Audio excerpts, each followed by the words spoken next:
Después de una cumbre que se realizó hoy en París, los países de la coalición se comprometieron a actuar colectivamente contra el régimen de Muammar el-Gaddafi para que se cumpla la resolución 1973 de la ONU. Y advirtieron que de ahora en adelante la comunidad internacional aplicará todos los medios necesarios, incluidos los militares, para detener la ofensiva del dictador contra su pueblo. El presidente Nicolás Sarkozy reveló que sus aviones sobrevuelan ya territorio libio para evitar precisamente los ataques del ejército sobre la población civil y que ya están en capacidad de atacar los tanques del régimen en tierra. Asimismo, se conoció que comandos especiales de las Fuerzas Aéreas y la Marina británicas se encuentran infiltrados en territorio libio, dispuestos a llevar a cabo la operación militar internacional decretada por las Naciones Unidas. Igualmente, las bases militares italianas se preparan para la intervención en Libia. En Aviano, en el norte de ese país, hay varios aviones estadounidenses, según medios de comunicación, y ya están llegando más refuerzos desde Gran Bretaña, Dinamarca, Bélgica y España. Nuestro consenso es fuerte y nuestra decisión es clara. La gente de Libia debe ser protegida. Nuestra coalición está preparada para actuar y actuar con urgencia. Pero Gaddafi no se detiene en su arremetida contra los rebeldes.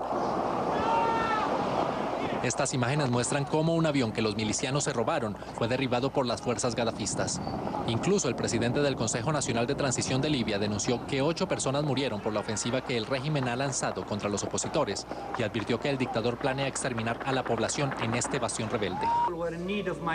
La diferencia entre Gaddafi y nosotros es que nosotros no tenemos la capacidad de realizar bombardeos aéreos. Lo importante es que alguien detenga a Gaddafi en sus ataques contra los rebeldes. Mientras tanto, el régimen de Gaddafi se defiende. El viceministro libio de Asuntos Exteriores, Khalid Kaim, anunció que su país le ha pedido a la ONU que envíe una misión de observadores para que verifique el cumplimiento del alto el fuego decretado ayer por el propio Gaddafi.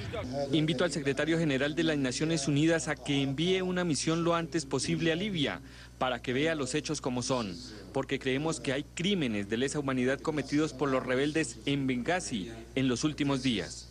A través de un portavoz del gobierno, el dictador expresó su rechazo contra la resolución tomada por la ONU. Libia no es suya, Libia es de los libios. Las resoluciones del Consejo de Seguridad de la ONU son inválidas porque el Consejo de Seguridad no está autorizado a intervenir en los asuntos internos de ningún país. Esto es injusto, es una clara agresión y dejará consecuencias nefastas en el Mediterráneo y en Europa. El dictador aseguró además que ante una intervención militar, su pueblo estaría dispuesto a morir por él. El Ministerio de Defensa francés subrayó que la misión pretende garantizar la exclusión del espacio aéreo y evitar ataques contra la población civil. El coronel del Estado Mayor del Ejército, Thierry Burkhardt, indicó en una conferencia de prensa que uno de los cazas franceses implicados en las operaciones de esta tarde realizó un tiro en torno a las 17:45 contra un vehículo militar de tipo por determinar. El líder libio Muammar Gaddafi, quien se ha mantenido en el poder durante casi 42 años, enfrenta la peor crisis de toda su historia. El 16 de febrero estallaron las primeras protestas contra el régimen en Bengasi, la segunda ciudad en importancia de Libia, considerada también como el bastión de los rebeldes. Allí se registraron los primeros enfrentamientos entre policías y manifestantes. Esas revueltas llevaron a las autoridades libias a ofrecer duplicar los salarios y liberar a 110 militantes islámicos en un intento por frenar las protestas, pero no fue así. Los rebeldes se multiplicaron y empezaron a marchar en 5 ciudades, registrándose los primeros enfrentamientos armados con grupos leales a Gaddafi, los que dejaron los primeros muertos. De ahí en adelante, las fuerzas de Gaddafi siguieron disparando contra las personas que participaban de las manifestaciones, mientras que Saif al-Islam, hijo de Gaddafi, proclamaba que su padre permanecería a cargo del país con el respaldo del ejército. Pero el primer golpe político interno para Gaddafi se produjo el 21 de febrero, cuando varios ministros y diplomáticos dimitieron a sus cargos y soldados, pilotos de la Fuerza Aérea, desertaron. En consecuencia, Gaddafi advirtió que no renunciaría y responsabilizó a fuerzas extranjeras de estar detrás de las protestas.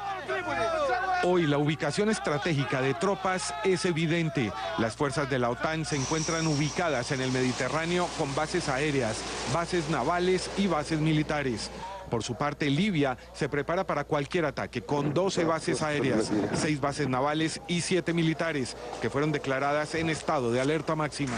Es una resolución que está dirigida a proteger la población civil de esta masacre que el señor Gaddafi está realizando allá en ese país. Y esta mañana la confirmación es que sí va a haber intervención militar, porque las autoridades de Libia se han burlado de la resolución y por eso va a haber intervención militar. Expertos consultados por Noticias Caracol explican cuál es el alcance de la decisión de Naciones Unidas al crear un espacio de exclusión aérea en Libia, con una intervención militar para evitar bombardeos del ejército de Gaddafi a la población civil. Es un acierto de Naciones Unidas porque evidentemente al tener un espacio de exclusión aérea se evita que las fuerzas de Gaddafi bombardeen rebeldes, bombardeen civiles y violen más los derechos humanos. Las Naciones Unidas a través de la OTAN abre un nuevo frente de guerra en este momento en África. Pero lo segundo es lo que se desprende de esa eventual intervención. Seguramente, aunque digan lo contrario, es muy probable que termine con una tumbada o una caída del régimen de Libia. Pero aclaran que la decisión también es motivada por intereses económicos y geoestratégicos. Porque es un país que tiene acceso al Mediterráneo y esa es una zona muy sensible porque es el mundo árabe que no es pro-occidental, por un lado, pero y Gaddafi les había asegurado cierta simpatía y armonía en los últimos tiempos. Tiene que ver con el problema del petróleo, con la navegación en el Mediterráneo y con el transcurrir normal, financiero y económico, no solo de la región, sino a nivel mundial. Incluso explican por qué el afán de Francia por intervenir cuando mantuvo estrechas relaciones con Libia en los últimos 6 años. Porque ya hay una acusación sobre en lo público, sobre un financiamiento electoral que probablemente le dieron a las elecciones de Sarkozy, que la comunidad internacional no se quiere pronunciar y es muy probable que algo de eso ocurra y quieran ocultarlo. Para los internacionalistas el riesgo es que cuando se abre un frente de guerra se sabe dónde empieza pero no dónde termina y descartan que la acción tenga efectos para Colombia, aunque legitimó con su voto la intervención.